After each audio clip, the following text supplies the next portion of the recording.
সালামু আলাইকুম। মনটা অনেক খারাপ। আমি জানি না আসলে কথাটা কতটুকু সত্য, তবে যারা যারা ইরানের সুপ্রিম লিডার খামেনি সাহেবের ফ্যান ফলোয়ার আছেন তারা ওনার জন্য দোয়া করবেন। আল্লাহ যেন ওনাকে হেফাজত রাখে। তিনি কি আসলে হেফাজতে আছেন নাকি আল্লাহর কাছে প্রিয় হয়ে গেছেন, আসলে এই নিয়ে এই মুহূর্তে একটু ধোঁয়াশা এবং কুয়াশা দুইটাই দেখা দিয়েছে। গতকালকে আমি আপনাদেরকে একটা নিউজ দিয়েছিলাম যে তেহরানের খুব কাছাকাছি একটা শহরে আমাদের এই সর্বোচ্চ প্রিয় নেতা যেখানে বসবাস করেন তার যেই আবাসিক বাসভবন, পাশাপাশি আপনার তার যে কার্যালয়, তো সেখানে ব্যাপক অভিযান চালিয়েছে আপনার ইসরায়েলের যেই অভিযান ছিল। তো সর্বশেষ আমরা জেনেছিলাম যে তিনি আসলে সেই বাসভবনে নেই। ইরানের একজন শীর্ষ কর্মকর্তা বলছিল যে তিনি নিরাপদে আছেন। সমূহ বিপদকে আশঙ্কা করে তাকে সেখান থেকে নিরাপদ স্থানে সরিয়ে নেওয়া হয়েছে। কিন্তু মাত্র কিছুক্ষণ আগে আমাদের প্রিয় নেতা যিনি আছেন খামেনি সাহেব, তিনি মারা গেছেন এবং তার যে দেহ সেটা পাওয়া গিয়েছে। তবে এই তথ্য এখনো শতভাগ নিশ্চিত নয়।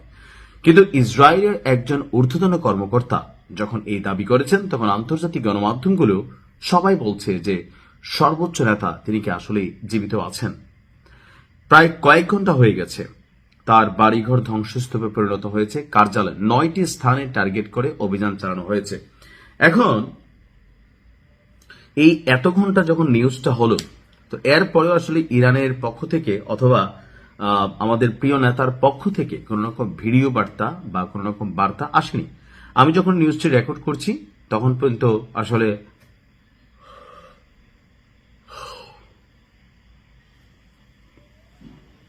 আমার কাছে তেমন কোনো আপডেট নেই। তো সর্বশেষ ইসরায়েলি গণমাধ্যম আপনার চ্যানেল 12 তারা বলছে যে প্রধানমন্ত্রী নেতানিয়াহুকে আপনার আমাদের প্রিয় নেতার যেই মরদেহ, সেই মরদেহের ছবি দেখানো হয়েছে। আল্লাহ থেকে হেফাজত করুক বা তাকে জান্নাতুল ফেরদাউস দান করুক। জানি না আসলে কি ঘটছে। তিনি তার যে প্রাসাদ ছিলেন সেই প্রাসাদের কম্পাউন্ডে প্রাণ হারিয়েছেন। সেখান থেকে তার মরদেহ উদ্ধার করেছে ইরানের উদ্ধারকারীরা।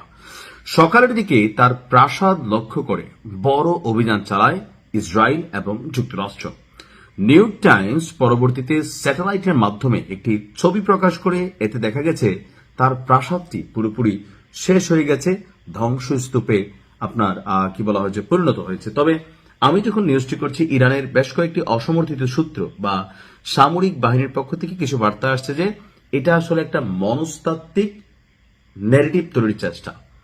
আপনি দেখেন গতকালকে রাজা পাহলভি, যিনি এই ইসলামিক প্রজাতন্ত্র শাসন আমলের আগে যার বাবা ক্ষমতায় ছিল, দীর্ঘদিন আমেরিকাতে নির্বাসিত, এবং কি গেল কয়েক মাস আগে ইরানের সরকার পতনের জন্য যে বিশাল ঘটনা ঘটল সেখানেও এই পেহলভি নেতৃত্ব দিয়েছিল। তো এখন গতকালকের এই ঘটনার পরে আমি যখন নিউজটি করছি, পেহলভি আবার একটা বার্তা দিয়েছে। তার বার্তা হচ্ছে যে আমেরিকা তার সহযোগিতাটা করে দিয়েছে, বাকি কাজটা কার? ইরানের জনগণের। অর্থাৎ ট্রাম্প বলছিল তাদের এই অভিযানের মূল লক্ষ্য হচ্ছে ইরানে যে ইসলামী প্রজাতন্ত্রের শাসন সিস্টেম কায়েম আছে সেটাকে শেষ করা। আর এটার জন্য সবচেয়ে বড় যে ক্যারেক্টার, সর্বোচ্চ নেতা তিনি, কারণ নেতৃত্বহীন হয়ে গেলে তখন বিচলিত হয়ে যায়। এখন আমার কাছেও এটার দুইটা বিষয় মনে হয়েছে যে এই মুহূর্তে যদি প্রিয় নেতা মারা যান সেটা ইরানও প্রকাশ করবে না, আবার তিনি মারা গেছেন এই ধরনের একটা ন্যারেটিভ ছড়িয়ে আপনার কি বলা হয় যে মানে ইরানের যারা জনগণ আছেন তাদের সামনে বা যারা বিভিন্ন বাহিনীর সদস্যরা আছেন তাদের সামনে তাকে বা সেনাবাহিনী যারা আছেন তাদের মনোবলটাও শেষ করে দেওয়া যায়। তো আল্লাহ ভালো জানে, দোয়া চাইছি। ভালো থাকুন। আসসালামু আলাইকুম।